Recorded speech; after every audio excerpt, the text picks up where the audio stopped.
తలనూనె రాసెడు తగులాట ఉండదు, క్షౌరశాలకు వెళ్ళు కర్మ లేదు. తలనూనె రాసెడు తగులాట ఉండదు, క్షౌరశాలకు వెళ్ళు కర్మ లేదు. పేలు కొంపలు గట్టు పెను బాధ తప్పును, చుండ్రు బాధలు తొలగి సుఖము కల్గు. పెళ్ళాము పాపాన పెనుగులాడెడు వేళ, జుట్టింత దొరకదు పట్టుకొనగా. అద్దము తూవెనలు అవసరమే లేదు, పరవనితలు వెంట పడుట కల్లా.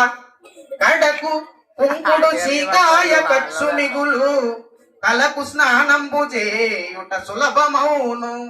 ఇన్ని గణనీయ లాభంబులు ఎంచి చూడ, పట్టతల కల్గువాడే పో భాగ్యశాలి.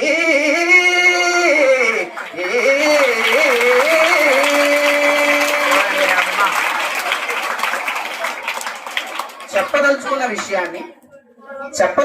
విషయాన్ని ఇతరులకి ఇబ్బంది కలిగించకుండా చక్కనైన స్వరంతో మనం ఎదుటి వారికి చెప్పగలగడానికి మన దగ్గర పద్యం అనే ఒక ఆయుధం ఉంది. ఇది ఈ ప్రపంచంలో మరి ఏ భాషలోనూ కూడా లేదు, ఒక్క తెలుగు భాషలోనే ఉంది. అటువంటి తెలుగు భాషని మనందరం కూడా నేర్చుకుందాం, దాన్ని బ్రతకనిద్దాం.